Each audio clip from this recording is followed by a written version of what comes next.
Kain po tayo, mga kakanin po, oh. Biko ni Ate Marlene, yung soma niya, 4 na piraso. At yung pandikuko ni Ate Rose. Tingnan mo siya, guys. Ang sarap niyan, guys, oh. Chikading, ting ding. Ang sarap niyan.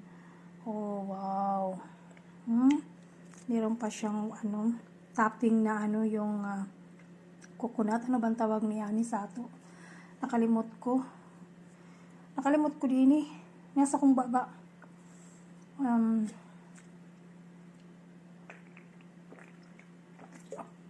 sama ni, oy, nakalimot ko sa topping. Bukayo ba yung tawag dana? Bukayo ba to na siya? Oh, kalami din ni, guys. Uy, palaway ko karon sa inyo, ha?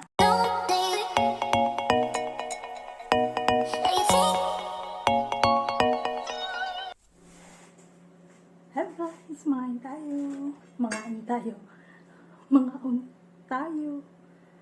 unta.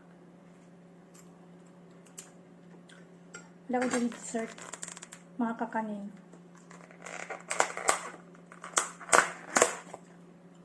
Sarap ng biko.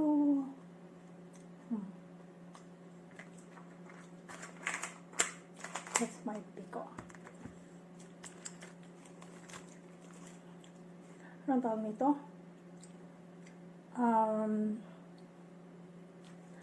Pandikuko. Fresh pa siya. Ito may isa. Pandikuko. And we have here suman. Ito yung suman. 4 siya.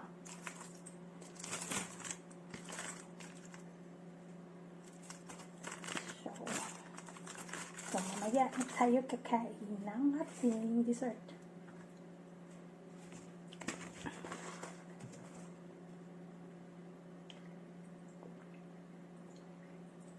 Oh, kayo guys.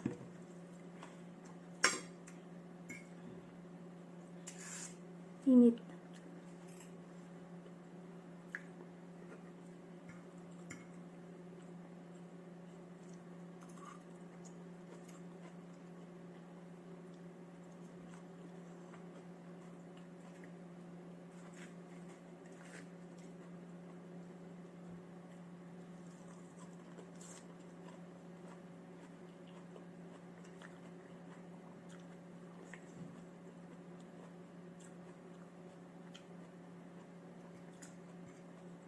Dalawa ng gaya itong kuwang.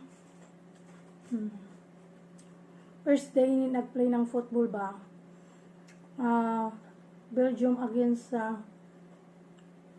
Hollander yata yun. Dutch. Hollander. Netherlands. Ipasok ko sa akong amo nga.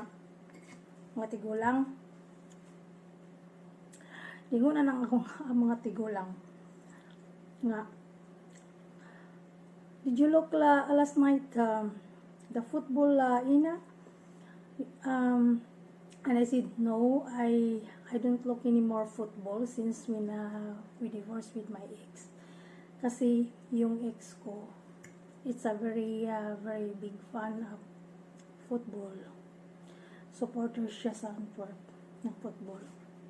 So, pag nanonood yan ng talagang quiet kami yan.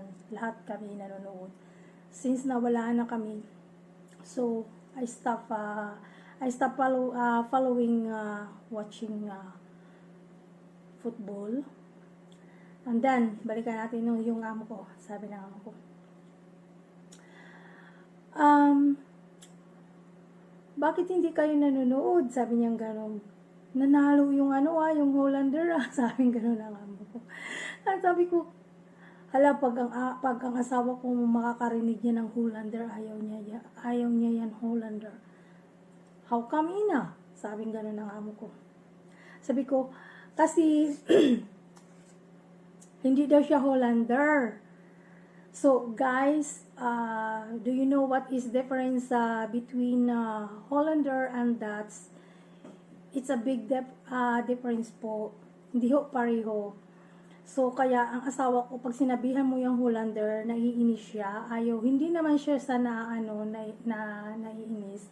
Yung kumbaga hindi niya ma-accept kasi hindi daw siya Hollander. He's a Dutch. So, Dutch at Hollander, magkaiba po yan. Kaya lang, inaano na lang nila yung Hollander at saka Dutch, ginagawa na lang ng one word. Ginagamit na lang nila lahat Dutch. Pero actually, asawa ko, he's from Brabant. Pag galing ka ng Brabant, ang tawag dun sa kanila ay Dutch. So, if you wanna look about what is the difference between Hollander and Dutch, Google search. Magkaiba sa Hollander at saka sa Dutch. So, kasi ang Hollander, very big well nun yan dito sa Belgium. Kasi, ang Hollander daw ay mga kuripot. It not means that you make it make a bad word with kuripot, because it is the same also in the Philippines, that there is also like kuripot. Where is that? Is that Bicolano or Ilocano? I already forgotten, but there is also some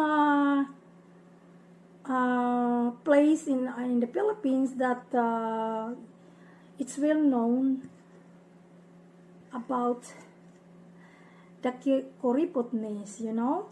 So here in our country, even if you will ask to anybody here in Belgium, they really know it, that most of the Hollanders, they are kuripot. They say kuripot, they say gerig. So, totoo talaga yan. Hindi sa minasama, yung kumbaga sa matipid sila talaga. Even they are going on holidays.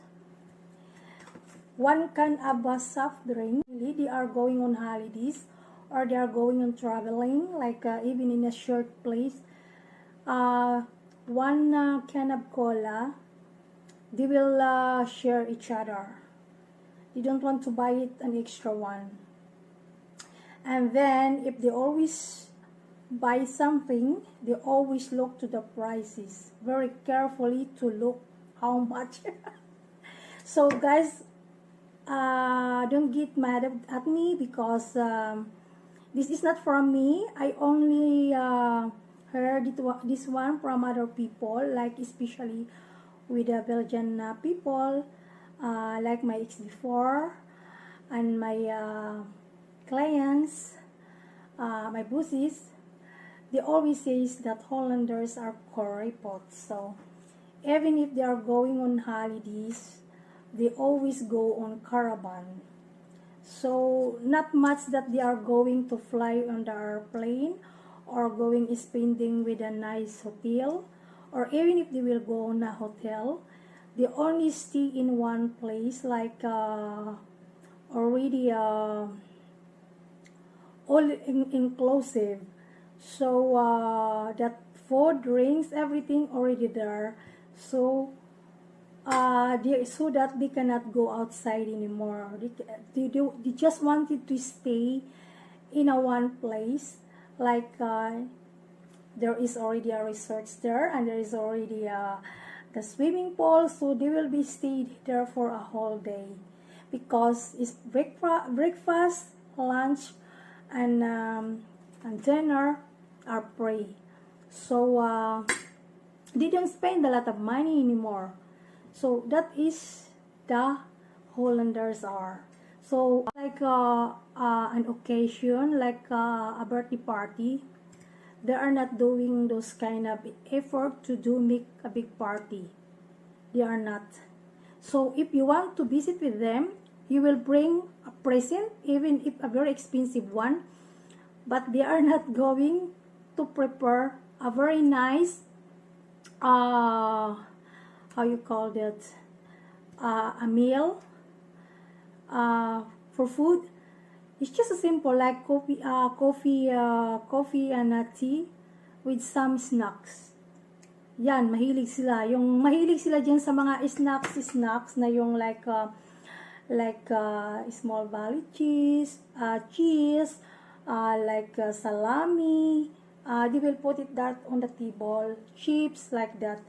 But if you are not used to attend the party that is like that only, then you will get hungry, because it's like you are only eating through the wind. The wind is always coming through your mouth, because it's always drinking all the time with a coffee and tea. Or you want water, then you can drink water. It's like that. So, wag po kayong ma-surprise. So, kayong mga dyan, Pilipina na married sa mga Hollanders, wag po kayong magagalit dahil naririnig ko lang to. Pero kung siguro nahiya kayo, obserbahan nyo na lang yan kung ano yung asawa mo. Pero siguro nalalaman mo rin yan. Nahihiya lang kayong sabihin. Pero totoo po talaga yan. At saka hindi sila ganong mahilig kumakain sa labas. Kasi nga nagtithinking nga sila sa prices. And then every time they will go on shopping or they will go anywhere, they always thinking about the money and the prices, that at least they can save more. They are like that. It's not in a bad way, that is like that, the Hollander. So ano pa ba yun? Ano pa ba yun narinig ko sa sawa ko?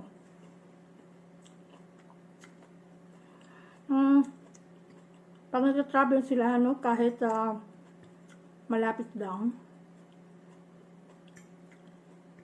they always make their own sandwiches. They are not going to buy somewhere, or if they will do something like a restaurant or a canteen, they just don't want to stop there and just relax and eat quickly there. If they are in a trip or in a holiday that is far, that they will go only with a car, they really make their own sandwiches. They don't want to stop there to buy in the restaurant or to eat in the restaurant. But they will eat also, but only sometimes, because they are always thinking sa pera nga. Ganun sila kaano. Hindi mo sabihin na sila ay mahirap. Marami din ang magagandang trabaho. Yun nga lang, ayaw nilang mag-spend ng maraming pera. Ayaw nila yung spend. Gusto siguro nila yung nagsisave. Ayaw nila yung laging gastos ka ng gastos.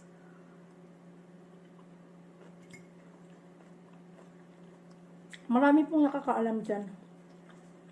Ganun po ang mga Hollanders. Kaya asawa ko hindi po siya Hollanders. Nagagalit po siya. I'm not a Hollanders. I'm not kuripot. Sasabihin niya yan ng ganun. Kaya marami na mga Pilipina na nag-aaway, nagdi-discuss parati ng mga married sa Hollanders. It's about pera. Gustong bumili, ayaw. Laging tinitingnan kung magkano yan, how much is that? Gaganon yan. Tapos sabihin, ay no. It's too much. Ganun yan. Kumain kami sa restaurant, one time. Mother and a son. Nag-order yung mother ng ano ba yun? Yung 2 persons yata. Tapos, tatlo sila. Pero ang in-order lang, yung 2 persons lang. Tapos, nag-ask talaga ng extra plate. Nangatawag yun, misa kong bana. Did you see now did you see now? So, I'm not lying to you, ha? They are like that, sabi ng asawa ko. Sabing gano'n, no, they put it at 3. No. They put it at 3 plates and then they say it. But, which one you order? I said, no, for 2 person. 2 person only, say it. So, the 1 plate is extra. So, when she orders, she said, it's 2 personan, but 1 extra plate. Sabi ng lula. Ewan ko, lula siguro yun, or mother, or I don't know. Yun ang ano. Kaya natawa kami ng tawa ng asawa ko. Pati sa dessert. Sa dessert, ayaw nila yung ano na yung napakamahal. Lagi ngang may extra.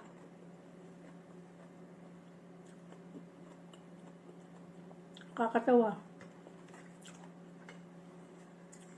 Pero kung may asawa kang puti, babae, Pilipina, sila ang nag-ano. Kasi nahihiya sila eh.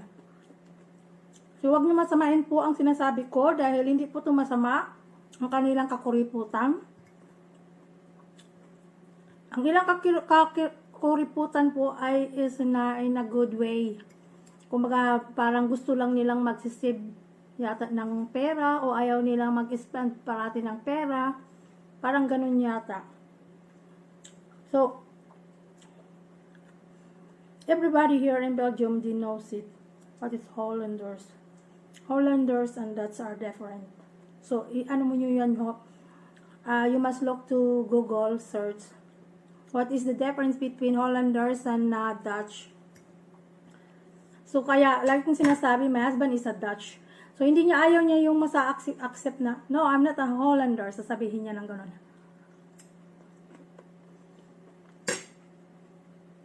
Okay, guys.